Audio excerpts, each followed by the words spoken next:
Irmãos amados, nós temos trabalhado então esses dias, na verdade não eu, mas o Carlos tem pregado aqui na quinta-feira e estamos trabalhando a Bíblia toda, de Gênesis vamos até o Apocalipse, mas agora ainda estamos no livro de Êxodo, e o livro de Êxodo relata a saída do povo do Egito. Você sabe, mas eu vou te lembrar, que o Egito é um símbolo do mundo. O faraó é um símbolo, é um tipo para Satanás. A escravidão lá no Egito é um símbolo para o pecado. E a saída que Moisés, através do comissionamento divino, tirando o povo do Egito e levando para Canaã, é uma saída geográfica que está apontando para uma verdade espiritual que vai se cumprir em Jesus. Por isso Moisés é um tipo de Cristo. O Egito é um tipo para o mundo, o faraó é um tipo para Satanás, a escravidão é um tipo para o pecado. Então tudo aquilo era sombra. Em Cristo nós temos a realidade.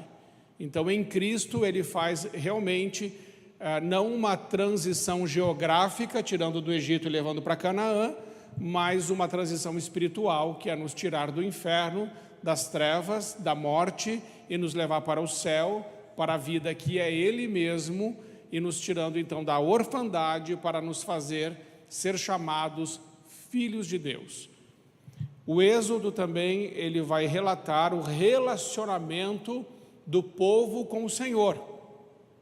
E nós vamos ver no livro de Êxodo que o povo, ele, apesar de ter sido tirado do Egito, e ele está indo para a terra prometida, Deus não conseguiu tirar o Egito de dentro do povo, só o povo de dentro do Egito.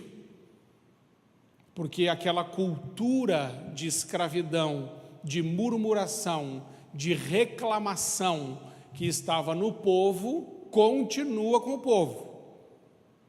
Então o êxodo aqui é geográfico, o coração do povo não mudou.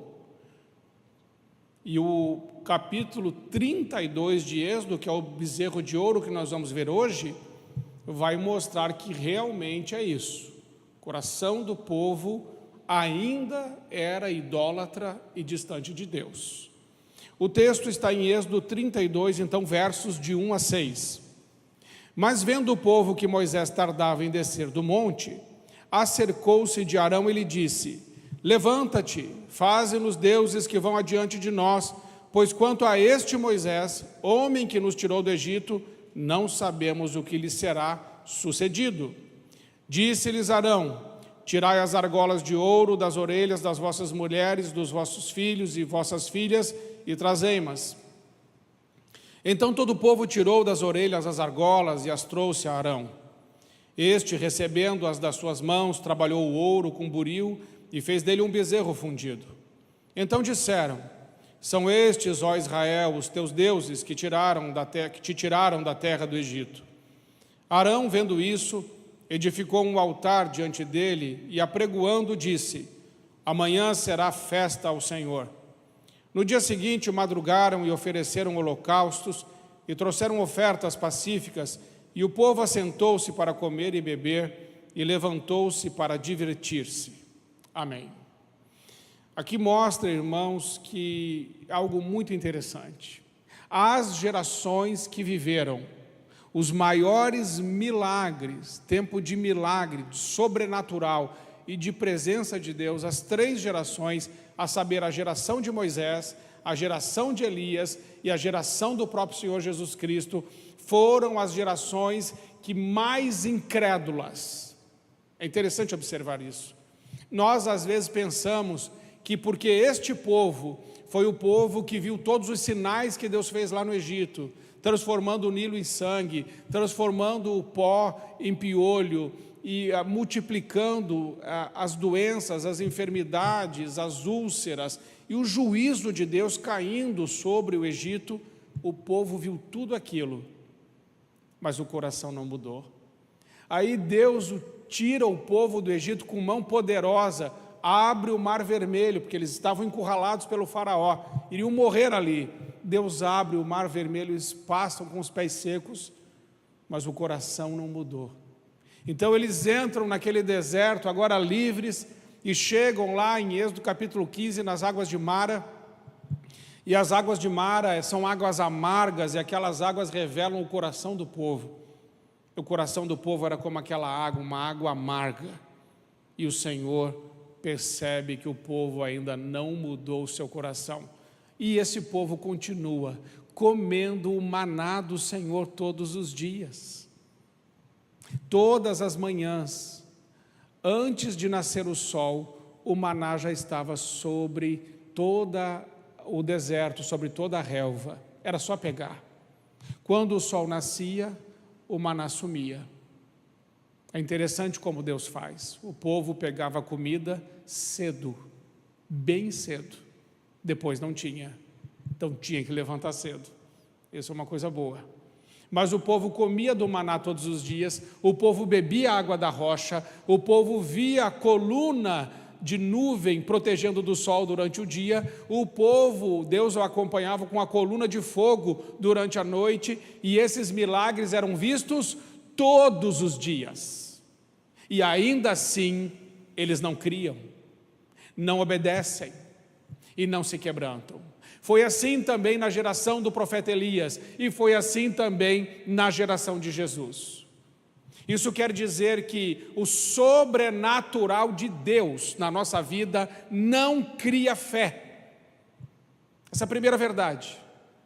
Por mais que Deus faça milagre na minha e da sua vida, isso não significa que nós não teremos no nosso coração idolatria e bezerros de ouro. Então, o que é que faz a pessoa crer? O que faz a pessoa crer é a palavra de Deus. A palavra de Deus não é uma palavra qualquer. A palavra de Deus é viva. É Hebreus 4:12. A palavra de Deus é viva e eficaz, mais afiada de qualquer espada de 2 gumes, capaz de separar juntas e medulas e de discernir os pensamentos e as intenções do coração. A palavra de Deus não é só uma palavra, a palavra de Deus é o próprio Cristo, porque está escrito lá em João capítulo 1, verso 1, e o verbo se fez carne e habitou entre nós, cheio de graça e de verdade. A palavra de Deus, então, não é só uma palavra, não é só um conceito, a palavra de Deus é uma pessoa. Também está escrito lá no livro de Isaías 55, a partir do verso 10, que assim como a chuva e a neve, elas descem do céu e elas não tornam antes de fecundar a terra, dar semente ao semeador e pão ao que come. Está escrito lá, assim é a minha palavra, não volta para mim vazia, antes faz tudo o que me apraz e prospera em tudo que eu a enviei. A palavra de Deus, ela é poderosa para transformar, é o que está lá em Romanos 12:2. Não vos conformeis com esse mundo, mas sede transformados pela renovação da vossa mente, para que experimenteis quão boa, quão perfeita, quão agradável é a palavra de Deus, é a vontade de Deus. O que transforma a minha e a sua vida não são os milagres de Deus. Cristão que vive de milagre, cristão que vive de revelação, cristão que vive de profetada, muitas vezes vai revelar uma fé superficial, fraca, medíocre, facilmente abalável. Porque o que nós estamos vendo nesse texto é que o povo, está ali já no verso 1, mas vendo o povo que Moisés tardava em descer do monte, acercou-se de Arão e disse: levanta-te e faze-nos deuses que virão adiante de nós. Diante de uma situação que já não estava saindo do jeito que o povo estava esperando, diante de uma frustração, diante de algo que saiu das expectativas daquele povo, imediatamente eles abandonaram a Deus. Então é uma grande verdade bíblica que por mais que Deus faça milagres em nossa vida, isso não tem nada a ver com nossa fé. Nossa fé não está em milagres, nossa fé não está em cura, nossa fé não está em livramentos, nossa fé está firmada na palavra de Deus, a saber, a Bíblia é o nosso livro de regra, de fé e de prática. Quem tem uma fé bíblica suporta as adversidades. Quem tem fé bíblica suporta dificuldades, tempestades, enfermidades e permanece em Deus e permanece fiel. Quem vive de milagre, ou quem vive caçando milagre, quem vive caçando profecia, quem vive caçando promessa, revela uma fé que só tem um verniz por cima, mas é uma fé falsa, fraca, frágil, inconsistente e totalmente superficial. Bem, dito isso, a primeira verdade, antes de eu falar da primeira verdade, Êxodo 24:7 diz assim: e tomou o livro da aliança, Moisés, e leu ao povo, e eles disseram: tudo que falou o Senhor, faremos e obedeceremos. Isso no capítulo 24. No capítulo 32, não estão mais com Deus. Isso é para você ver o que é uma pessoa sem princípio, sem valores, sem ética. Isso vale para o casamento também. Muitas pessoas sobem no altar e dizem assim: estou com você até a morte, estou com você para qualquer coisa. Aí chegam as dificuldades, o que a pessoa faz? Faz o que o povo fez aqui. Não, eu não quero mais. Eu não sinto mais nada por você. Relacionamento com Deus não é sustentado por sentimentos. Relacionamento com Deus é sustentado por princípios. E princípios não estão à mesa para serem negociados. Princípios ou temos ou não temos. E o povo disse: tudo que o Senhor falou, faremos e obedeceremos. Mentira. Não sustentaram. Porque uma fé que está baseada em milagres não sustenta as próprias palavras que disse. E aqui põe de novo Êxodo 24:7, deixa na tela. Diz ali, tudo que o Senhor falou, tudo, faremos e obedeceremos. Não sustentou. Então, quando eu e você não sustentamos o que falamos para Deus, isso não fala sobre Deus, isso fala sobre nós, sobre quem nós somos. E como rapidamente nós também somos idólatras. Porque tudo que colocamos no nosso coração, que ofende a Deus, ou que colocamos no lugar de Deus, isso é uma idolatria. A idolatria é aquilo na nossa vida que rouba o lugar de Deus. Pode ser o prazer, pode ser o dinheiro, pode ser as conveniências, pode ser qualquer coisa que roube o lugar de Deus. O povo teve o seu coração roubado pelos seus próprios interesses e necessidades. Bom, dito isso, primeira lição que eu tiro está no verso 5. Deus não compactua com ecumenismo religioso e com sincretismo religioso. Verso 5. Arão, vendo isso, edificou um altar diante dele e, apregoando, disse: amanhã será festa ao Senhor. Será festa a quem? Ao Senhor. No dia seguinte madrugaram e ofereceram holocaustos e trouxeram ofertas pacíficas, e o povo assentou-se para comer, beber, e ele levantou-se para se divertir. Festa ao Senhor? O povo disse: Arão, nós queremos adorar o outro Deus, queremos um bezerro de ouro. É isso que esse texto está falando. E eles estão misturando o que eles aprenderam no Egito com o que eles aprenderam com Deus. Quando você mistura paganismo com cristianismo, isso se chama sincretismo religioso, mistura. Deixa eu te perguntar uma coisa. Essa água aqui, vou aproveitar e tomar um gole. Ela está purinha. É uma água limpa. Agora imagine se você colocar só uma gota de esgoto aqui. Uma gota de esgoto. Quem bebe? Você beberia? Pois é isso que está acontecendo aqui. Sincretismo religioso é colocar esgoto na palavra de Deus. É colocar dentro de um vidro de perfume raro e caro um pedaço de fezes. está contaminado, esse perfume não presta mais, essa água não presta mais. Se você soubesse, você não beberia, eu não beberia, ninguém beberia. E por que que Deus tem que aceitar o que eu e você não aceitamos? E por que Deus tem que beber ou comer o que oferecemos a Ele, se o que oferecemos para Ele tem fezes ou tem esgoto? Ecumenismo religioso não é de Deus, ecumenismo religioso é do diabo e começou há muito tempo atrás. Não, pastor, todos os caminhos levam a Deus. É verdade, todos os caminhos realmente levam a Deus, mas somente um caminho leva ao Pai. E Jesus disse lá em João 14,6, eu sou o caminho, a verdade e a vida, ninguém vem ao Pai senão por mim. A Deus todo mundo chega, só que a Deus você chega, Ele é seu juiz. E se você chegar a Deus, Ele como seu juiz, dançou. Porque ninguém se justifica diante de Deus. É o que está lá em Efésios,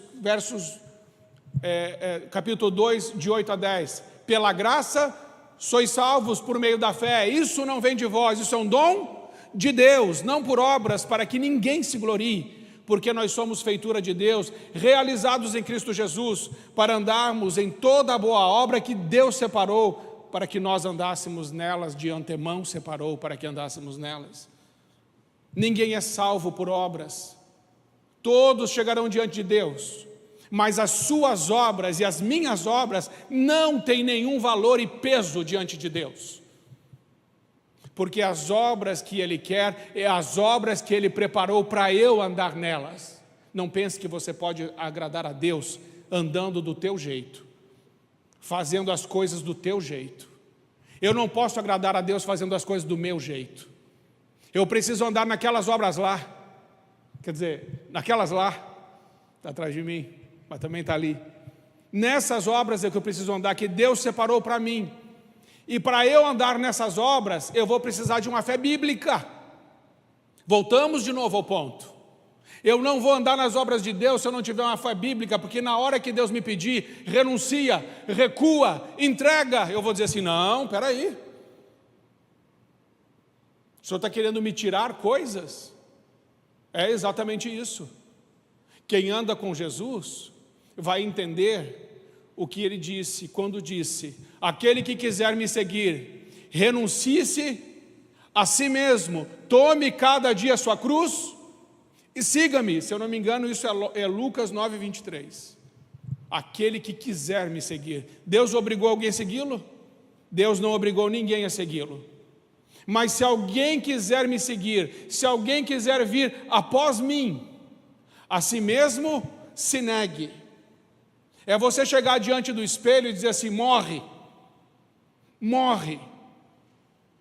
Como Paulo disse em Gálatas 2,20, põe em Gálatas 2,20. Logo, já não sou eu mais quem vivo, Cristo vive em mim. Quem vive em mim? Cristo vive em mim. Estou crucificado com Cristo, Cristo vive em mim. E a vida que presente vivo na carne, vivo na fé no Filho de Deus, que me amou e se entregou por mim. Se nós não entendermos isso, nós vamos ser muito ecumênicos. Mas deixa eu te explicar uma coisa, não há unidade fora da verdade. Vou repetir, não há unidade fora da verdade. Ecumenismo quer juntar tudo e falar assim, não, a gente pode estar todo... Não há unidade fora da verdade, só há unidade na verdade. E a verdade não é um conceito, a verdade é uma pessoa, a verdade é Jesus. Então, se você acredita em ecumenismo, é porque você não acredita na palavra. Porque quem acredita na palavra não acredita em ecumenismo, não acredita em sincretismo, não acredita em miscigenação cultural. Ainda dentro deste ponto, precisamos entender que a igreja, sobretudo a igreja evangélica, tem se tornado um mercado. Um mercado onde muitos bezerros de ouro estão nas prateleiras. E os que começou lá atrás, está mais forte ainda hoje. Porque o bezerro de ouro simboliza um Deus fabricado. E Deus fabricado, Ele é fabricado com um propósito. Qual o propósito? Atender às minhas necessidades. É aquilo que eu quero. Seja feita a minha vontade, não seja feita a tua vontade. Porque na oração do Pai Nosso, nós aprendemos com Jesus que seja feita a vontade do Pai. Mas quem fabrica bezerro de ouro, quer que seja feita a sua vontade. E aí a sua oração revela, a minha oração revela: Senhor, eu quero isso, quero isso, quero isso, quero isso, preciso disso, disso, disso e disso. Não, irmãos. Na presença de Deus é: Senhor, o que o Senhor quer? Porque Ele é o Pai, Ele tem a visão, Ele tem as obras para a nossa vida. Não é o que eu quero, é o que Ele quer. Porque a vontade dEle é boa, perfeita e agradável, mas a nossa não é. Nós erramos muito, nos enganamos. Quantas vezes você já se enganou? Quantas vezes você tomou uma decisão e depois falou assim: não era isso? Quantos caminhos você já pegou e era beco sem saída? Quantas ruas você entrou e era labirinto, você não sabia mais como sair? Todas as vezes que entramos nesses caminhos, nós não oramos, seja feita a tua vontade. E se oramos, foi só da boca para fora. Porque quando nós nos submetemos à vontade de Deus, nós não recuamos jamais. Porque retos, santos e aplainados são os caminhos de Deus. Mas a igreja tem se tornado um mercado, sobretudo a igreja evangélica, e o produto que está na prateleira são vários. Teologia da prosperidade está na prateleira, teologia do milagre, teologia da autoajuda, teologia do empoderamento, está tudo na prateleira. E a crentaiada vem na igreja para vir buscar na prateleira aquilo que lhe convém. Não, pastor, o senhor não está entendendo, eu gosto daquela outra igreja, porque naquela outra igreja o que está na prateleira é mais atrativo para mim. Irmãos, nós precisamos entender que não existe isso numa verdadeira igreja. A igreja não pode ser mercado e o evangelho não pode ser produto. Quem vem na igreja não vem para se servir, quem vem na igreja vem para adorar a Deus e para servir a Deus e não para se servir. Então, quando você vem na igreja, não é para dizer: Senhor, estou precisando disso, estou precisando daquilo, estou precisando daquilo. Não, irmãos, é o que está escrito em Mateus, capítulo 5 e 6. O Pai sabe o que você precisa.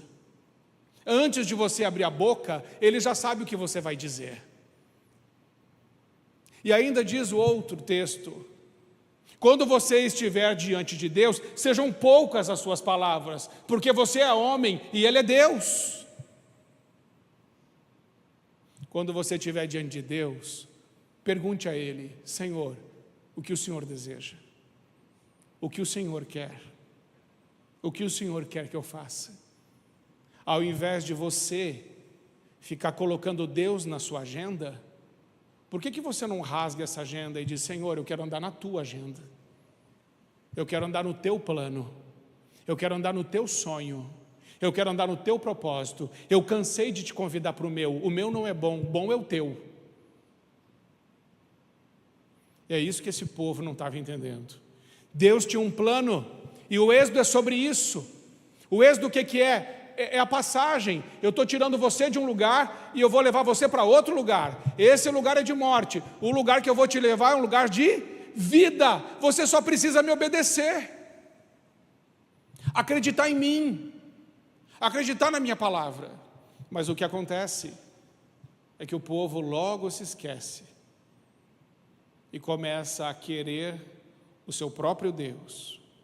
Os crentes, os cristãos, viraram consumidores do evangelho. Não amam mais a palavra, não tiram mais tempo para ler, para orar, para meditar, para contemplar.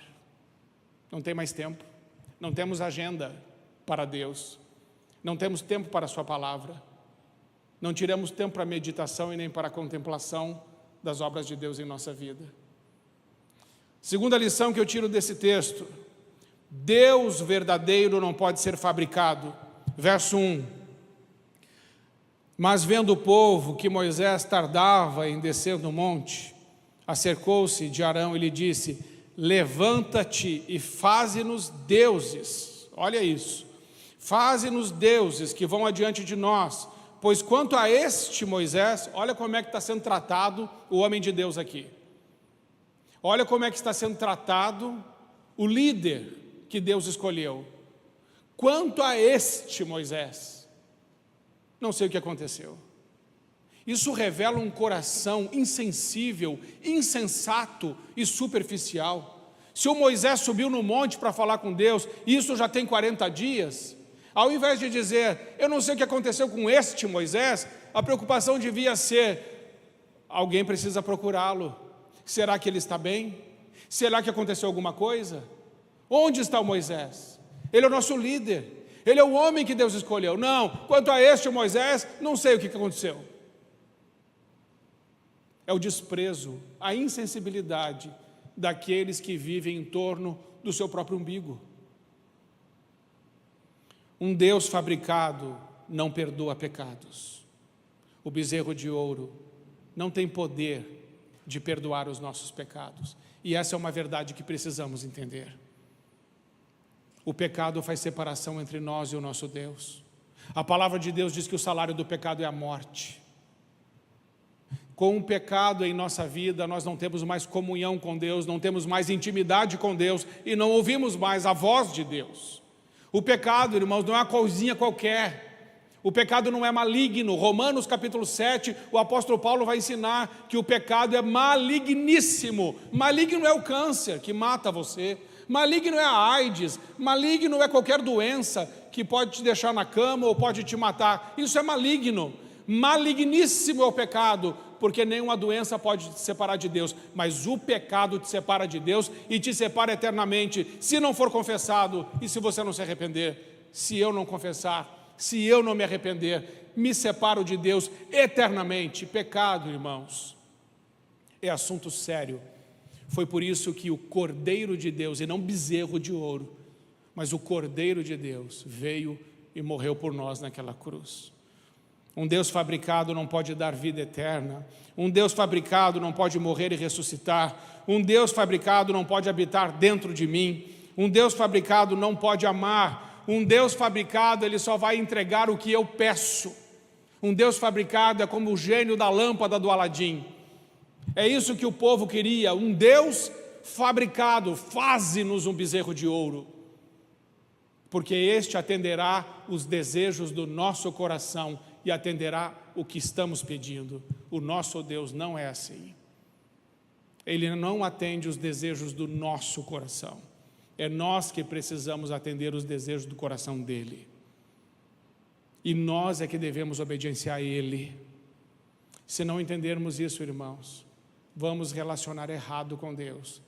E se relacionarmos errado com Deus, não vamos conseguir adorá-lo do jeito que ele quer. E mais um destaque: não se adora a Deus do jeito que a gente quer. É isso que o povo não estava entendendo. Adoramos a Deus do jeito de Deus, porque quem cria diz o que é, quem cria diz para que serve. Não é a criatura que diz para o Criador como é que a coisa vai ser, mas é o Criador que diz para a criatura como é que a coisa vai ser. Ou não é assim com você? Você escolheu nascer? Escolheu cor? Escolheu sexo? Escolheu geografia onde nasceu? Escolheu se ia ter cabelo? Você escolheu família? O que você escolheu? Você não escolheu nada. E se você não escolheu nada, quem escolheu? Ele escolheu. Ele escolheu. Porque quem cria é que escolhe. Quem cria dá identidade. Você tem uma identidade. Bezerro de ouro não te dá identidade. Bezerro de ouro deforma a sua identidade. Bezerro de ouro mutila a sua identidade. Bezerro de ouro desfoca você. O bezerro de ouro, ele amplia a realidade, ele reduz a realidade, ele desfoca a realidade, mas você nunca vai enxergar a realidade através de um bezerro de ouro. Você só enxerga a realidade em Cristo. Ele é a realidade. Ele fez você. A única pessoa que pode dizer quem você é quem te criou. Você mesmo não pode dizer quem você é. Você não pode dizer. A única pessoa que pode dizer quem você é Ele, porque Ele te criou. E a única pessoa que pode dizer o propósito da sua vida é Ele, porque quem cria diz o que é e quem cria diz para que serve. Você não encontrará propósito fora de Deus. Escute o que eu estou te dizendo. Você vai andar em círculos, você vai rodar e vai dizer assim: eu já passei por aqui. Você já teve essa impressão na sua vida? Que você já passou mais de uma vez no mesmo lugar? Você fala assim: já passei aqui. Igual aquela pessoa que está perdida tentando sair da mata e fez lá, marcou numa árvore e quando vê passa de novo. Mas eu já passei aqui. É claro, você está sem bússola. A palavra de Deus é a bússola, é o GPS, é o trilho, é o norte. Não viveremos propósito com bezerros de ouro no nosso coração. Terceira lição. A demora de Moisés revelou o coração do povo. Veja, não foi porque o Moisés demorou que essa situação aconteceu. A demora de Moisés revelou o que já estava acontecendo. Isso é muito significativo e importante. Por quê? Porque Deus também vai demorar na sua vida. Deus também vai demorar na minha vida. E de propósito. E por que Deus vai demorar na minha e na sua vida? Para revelar de verdade quem eu e você somos. A demora de Deus tem propósito. Porque veja ainda o verso 1. Isso tudo, irmãos, nós estamos no verso 1. Mas vendo o povo que Moisés tardava em descer do monte, acercou-se de Arão e lhe disse: levanta-te e faze-nos deuses. É assim. Quando nós entendemos que Deus está demorando, a gente começa a dar o nosso jeito, e ali o nosso coração é revelado. Porque daí nós começamos a fazer coisas e não dependemos mais de Deus. Eu sei que ninguém gosta de fila aqui, e ninguém gosta de sala de espera, mas Deus colocou o povo na sala de espera, e disse: vocês vão ficar aí 40 dias, mas o povo não sabia. E quando deu os 40 dias quase, o povo falou assim: não queremos mais esperar, está demorando muito. E essa demora revelou um coração podre, uma fé fraca, um povo ingrato, desobediente, desalinhado, uma fé tão superficial que em poucos dias não pôde se sustentar por causa de uma demora. Isso nos ensina muito, irmãos. Existem demoras da parte de Deus para ver se o nosso coração pertence a Ele ou não. Se temos bezerros de ouro, as frustrações vão revelar. Louvado seja Deus que nos frustra. Graças a Deus, Deus nos frustra. Graças a Deus, Deus não nos dá o que nós queremos, quando queremos, e talvez nunca nos dê. Existem demoras da parte de Deus que não é só para revelar o coração. Existem demoras da parte de Deus que é para alinhar o nosso coração com o coração dele. Exemplo, lembram de Ana, mãe de Samuel? Ana não podia ter filhos. Ana era estéril. Só que o texto bíblico vai dizer que quem deixou Ana estéril, quem fechou o ventre de Ana foi Deus. A mulher tinha o ventre bom. E Deus falou assim: não, mas eu vou fechar o ventre dela, ela não vai ter filho. Mas por que, Senhor? Porque vamos ver o que está no coração dela agora. Agora que ela não pode ter filho, eu vou conhecer a Ana. E aí a Ana começou a orar: Senhor, me dá um filho, porque o Eucana, marido dela, casou com duas mulheres, a Ana e a Penina. E a Penina tinha um filho atrás do outro, e a Ana tinha o ventre fechado por Deus, mas ela não sabia. Ela: Senhor, me dá um filho, porque se eu tiver um filho, eu vou poder concorrer com a Penina. Deus não deu. Senhor, me dá um filho, porque se eu tiver um filho, eu vou poder dar para o meu marido, para o Eucana. Deus não deu. Senhor, me dá um filho, que se eu tiver um filho para mim, Deus não deu. Quando é que Deus deu? Quando ela disse assim: Senhor, se o Senhor me der um filho, eu o entregarei ao Senhor. Deus deu. Deus, às vezes, irmãos, vai demorar na nossa vida, porque o nosso coração não está preparado para receber o que Ele tem para nos dar. Nosso coração está estragado. E se Ele nos der na hora errada, o propósito será corrompido. Existem demoras também da parte de Deus que tem a ver com um plano muito maior do que eu e você podemos imaginar. Zacarias e Isabel estão velhos e eles passaram a vida toda orando por um filho. Qual é o nome do filho deles? João Batista. Por que João Batista não nasceu antes, se esse casal era de Deus? Era um casal que tinha fé, era um casal que servia ao Senhor. E eles estavam orando: Senhor, dá-nos um filho, dá-nos um filho, dá-nos um filho. Deus não deu, Deus foi dar na velhice. Por quê? Porque João Batista precisaria nascer exatamente naquele tempo para ser aquele que iria adiante do Messias, adiante de Jesus. Às vezes o não de Deus não é porque você está fazendo alguma coisa errada. Às vezes o não de Deus é porque Ele está fazendo a coisa certa e vai encaixar no momento certo. Então, se Deus ainda não te deu o que você está orando, não peça para um bezerro de ouro, não construa no seu coração uma idolatria, simplesmente espera no Senhor. Ele é fiel e poderoso para entregar a nós aquilo que Ele prometeu ou aquilo que Ele quiser. Amém, irmãos? Então nós aprendemos aqui com o bezerro de ouro que ele tem a ver com nossos desejos, nossas emoções, nossas paixões, com a nossa carne. E a nossa carne milita contra o nosso espírito o tempo todo. E por que o povo perdeu? Porque era mais forte a carne do que o espírito. E só tem um jeito de desbancar, de destruir altares do nosso coração: é nos achegando a Deus.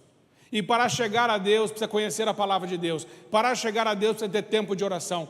Para se achegar a Deus precisa principalmente de uma coisa: obediência. Porque, irmãos, dizer para o Senhor: Senhor, como eu te amo, blá, blá, blá. O que Jesus disse? João 14. Aquele que me ama... Vamos lá, irmãos. Aquele que me ama faz o que eu mando.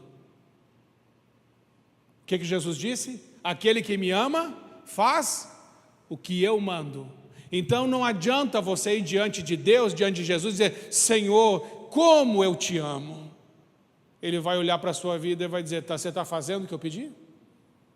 Porque eu meço o teu amor pela sua obediência e não pelas suas palavras. Porque em outro lugar Jesus disse: vocês me honram com os lábios, mas o seu coração está longe de mim. Me honram com os lábios, falam bem de mim, dizem coisas boas a meu respeito, mas o coração de vocês está longe de mim. Porque se o coração estivesse perto, vocês obedeceriam. É por isso, irmãos, que Filipenses 4:8, coloca Filipenses 4:8, precisamos cuidar com o que está na nossa mente. O Paulo diz: finalmente, irmãos, tudo que é verdadeiro, tudo que é respeitável, tudo que é justo, tudo que é puro, tudo que é amável, tudo que é de boa fama, e se alguma virtude há, e se algum louvor existe, seja isso que ocupe o vosso pensamento. A palavra de Deus não nos dá autorização para pensarmos coisas ruins. Mas quando nós deixamos que entre na nossa mente pensamentos que não estão alinhados com Deus, esses pensamentos vão virar sentimentos, e esses sentimentos se desdobrarão em ações. E essas ações poderão glorificar a Deus se estiverem alinhadas com a palavra de Deus, e poderão desagradar a Deus se estiverem desalinhadas com a palavra de Deus. Então, deixa eu te fazer uma pergunta. Já estou encerrando. Você já parou para pensar sobre seus pensamentos pensados? Já parou? Você parou já para refletir sobre o que você tem refletido? O que tem aí na sua cabeça? O que você anda pensando? É como agradar a Deus? Você já parou para fazer uma reflexão de que tipo de cristão você é? Deixa eu te fazer uma pergunta boa. Bem, se eu seguir a Jesus, onde eu vou parar? No céu. E se eu seguir você? Está vendo, irmãos? O apóstolo Paulo disse: sejam imitadores de Cristo, mas sejam também meus imitadores. Irmãos, se a nossa vida não levar as pessoas para Jesus, talvez essa vida não vale a pena ser vivida. Porque se não está levando para Jesus, está levando para onde? Por causa desse bezerro de ouro, 3.000 pessoas morreram. Há um custo, não se engane. E não se engane pensando assim, mas pastor, isso é Antigo Testamento. Deixa eu te dizer uma coisa sobre o Antigo Testamento. O Deus do Antigo Testamento é o Deus do Novo Testamento. É o mesmo. E se ele agiu dessa forma no Antigo Testamento, por que você acha que Deus mudou? Coloque Hebreus 13:8. O que está escrito em Hebreus 13:8? Jesus Cristo é o mesmo ontem, hoje e eternamente. Então o Deus do Antigo Testamento é o mesmo no Antigo Testamento, é o mesmo no Novo Testamento, é o mesmo para sempre. Se houve um preço para a desobediência, se houve um preço para a rebeldia lá no passado, por que é que eu e você achamos que não haverá um preço hoje para isso? Irmãos, a nossa desobediência destrói tanta coisa. Os nossos bezerros de ouro que temos em nosso coração nos levam por caminhos de morte. Mas quero encerrar esse culto dizendo as palavras de Deus quando disse: coloco diante de vocês a vida e a morte, a bênção e a maldição. Escolhe a vida para que viva. Você pode escolher. Isso ninguém pode te tirar. Mas a sua escolha revela o seu coração. As suas escolhas revelam o seu coração. Feche seus olhos um momento. Senhor Jesus, todos nós aqui podemos hoje medir o nosso amor por Ti. Se olharmos no último mês, as escolhas que fizemos. Essas escolhas revelam prioridade. Será que o Senhor está nelas? Ou será que eu tenho convidado o Senhor para me servir em minhas prioridades, ao invés de servi-lo em suas prioridades? Perdoa-nos o egoísmo, o hedonismo e a egolatria. Livra-nos de todos os bezerros de ouro. Limpa, meu Deus, o nosso coração, e que não haja altares fabricados dentro de nós para servir o nosso próprio ego, o nosso próprio desejo.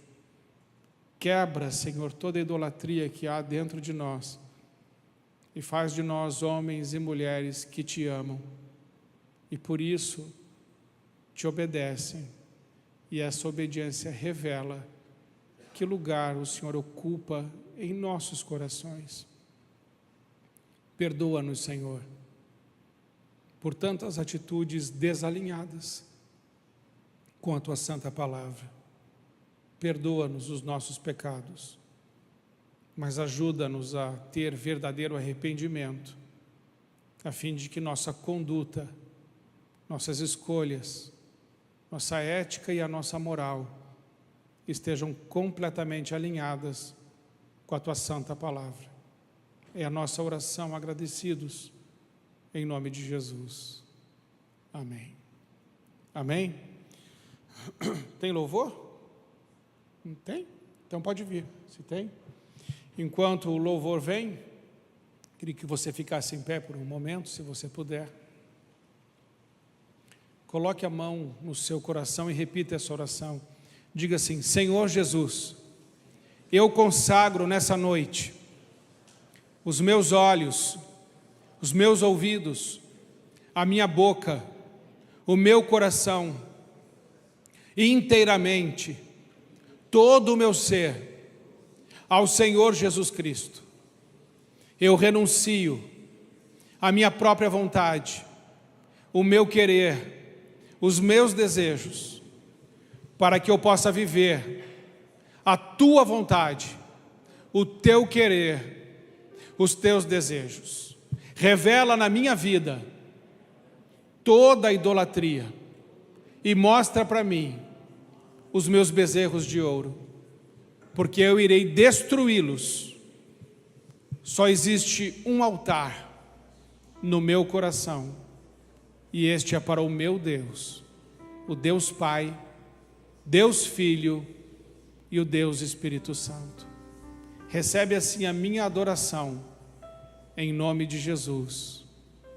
Amém.